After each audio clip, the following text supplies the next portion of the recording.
Hello, Abraham. I've heard you say on several tapes, we don't live in an assertive world. We can bring everything to us by our thoughts. There is no assertion.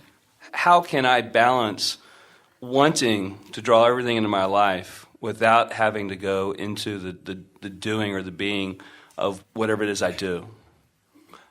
I want to go create $1 million, but I don't want to go to work for it. Well, your statement is really telling and really important, because what you're saying is, I want $1 million, and I believe that there are ways to get $1 million that I don't want to do. So what you're doing is saying, I want this, but I don't want this. And that's not a very powerful state of being, because you're setting contradiction up right away. So you soften that by saying, I want $1 million, and I want to find a way that is compatible with me to receive it. Okay. Now there's less resistance in that. You say, I want $1 million, and I know that there are a lot of people who have $1 million who got it in a way that would not be uncomfortable to me. But when you say, I want $1 million, but there's no one I'm going to inherit it from, or I want $1 million, but nobody that I know is going to die and leave it to me. In other words, you've got to stop the contradiction. When you talk about what you want and why you want it, there's usually less resistance within you than when you talk about what you want and how you're going to get it. Because when you pose questions that you don't have answers for, like how, where, when, who, then it sets up a contradiction vibration within you that slows everything down. Okay. Statements such as, there must surely be many people on this planet today who have $1 million and in excess of it, who at one time were standing right where I am, just wanting it and having no idea how it was going to come. Feel how resistance-free that statement is.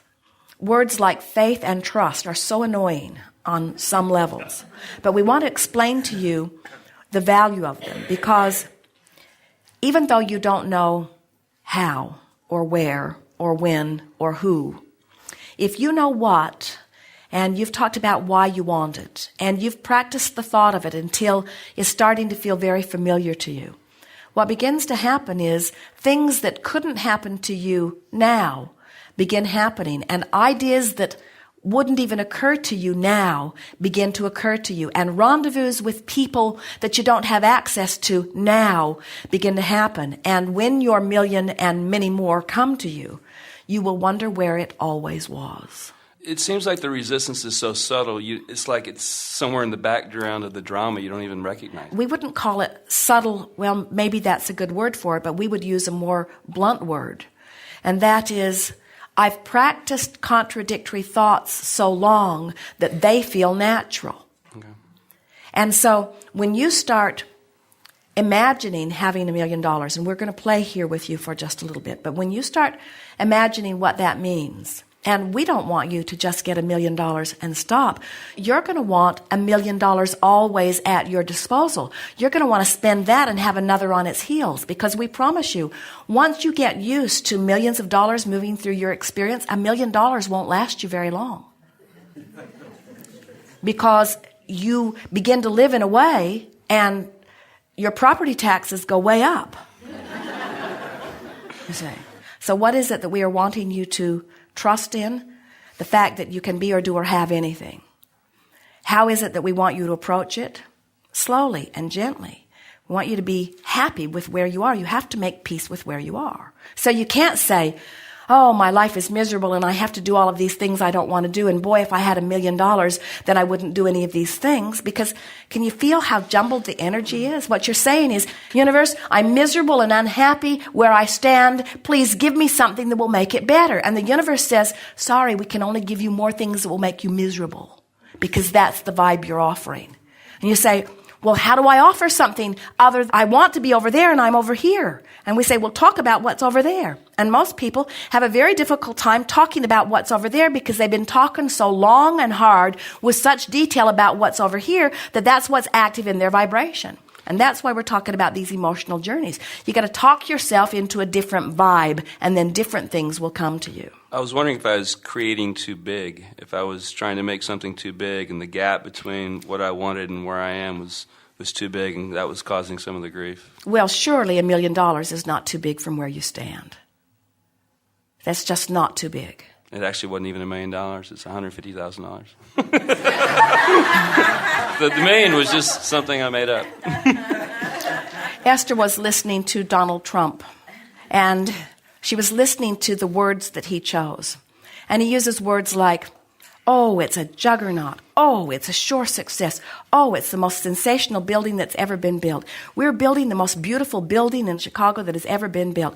Oh, this is magnificent. Oh, yes, that person's a friend of mine. And as she listened, she began to realize that he's figured it out. Now, he annoys most of the world. But you know what? He doesn't care. Mm-hmm. He has developed a relationship between what he wants and where he is. Even when what he wanted and where he was were not in the same place, you would not know it to hear him. In other words, he continued to tell the story the way he wanted it to be. And so the universe continues to yield to him. Now, there are all kinds of people that say, oh, he's a braggart. Oh, of course he can talk like that. He's a billionaire. And we say, he wasn't always. He was talking like that, and then he became that, you see. And so you don't have to follow his lifestyle or his personality, but you do have to follow the success principles that he's found. You got to talk about what you want. You got to tell it like you want it to be. You can't face reality and have reality change in any way. You've got to face the parts of reality that you love and fill in the gaps with things that you get from your imagination or from your expectation.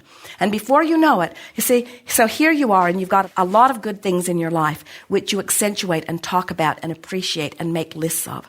So you make lists of positive aspects, and you get on rampages of appreciation, and you look for good wherever you see it, and you feel good as much as you can. And then you have goals that you don't know how you're going to achieve. So then you fill those in with imagination and visualization and pretending. And then as you start doing that, you'll have a dream about it that makes it feel more real. Or you'll meet somebody that's really living that way. Or you'll turn on the television and somebody will be talking just like you've been imagining. Or you'll pick up a book, or you'll hear another interview. In other words, the universe will help you to rendezvous with whatever the vibration is that you've finally achieved. And little by little, you just work yourself in to where you've filled in the gaps that you're not now living with your vibration as you've used your imagination. The universe does not know the difference between someone who has $1 million and someone who just feels like they have $1 million. And when you feel like you have it, your vibration is such that law of attraction must line you up with things like that. And that's true whether you're talking about relationships, whether you're talking about building of empires, whether you're talking about attracting people to help you in your business. It doesn't matter what it is. You've got to find the vibration of it, and you've got to practice the vibration of it until the vibration of your desire supersedes the vibration of doubt. And when the vibration of your desire supersedes your vibration of doubt, bam, it happens. And then you say, where have you been? You say, I knew you were coming. I could feel you. At first, I just felt hopeful that you'd be there. But eventually, I started really trusting that you'd be there. And then, not very long ago, I knew you'd be there, and there you are. But the things you want can't come until you achieve that knowing. And that knowing doesn't come easily because you've been practicing not knowing. You're often not willing to admit how you feel because you're worried about what somebody else might say about how you feel. So you really have to get to the place where you don't talk so much to people who don't understand. And you talk to those who do understand. Or you just keep your own counsel. Jerry wrote a paper years ago that said, keep your ideas to yourself until they are fully developed, because he saw so many people that he was counseling in business who he would see become on fire with an idea. But it was a new idea to them, and they hadn't practiced it long enough that it was dominant within them. It was tentative within them. And he knew that it could go either way, and then they'd go home and they'd talk to somebody about their new idea before it was really shored up within them. And that person and their doubt and their negative commentary would activate that old vibration within this person, and then it was all over because the seed had not been allowed to germinate and get enough of a foothold that it was strong on its own. There's no reason for you to experience anything less than what you want. And if you have the ability to imagine it, this universe has the ability to give it to you. Knowing it, knowing that you want it, asking for it, is step 1 and step 2, because you've asked and the universe is given. Now you just have to get out of the way. One more thing we want to say to you. We think that when you say you want it but you don't want to work for it, we think that's where your cross purpose is, because you don't like doing the things that you think you're going to have to do in order to get it, but you don't believe you can get it otherwise. So that's where the contradiction is. So what you're literally saying to the universe is, do this impossible thing.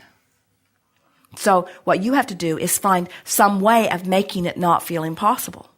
So do a little research. Notice how many people find that. Notice how many different ways there are for money to come. In other words, give yourself some reason to believe that it is possible for you to receive.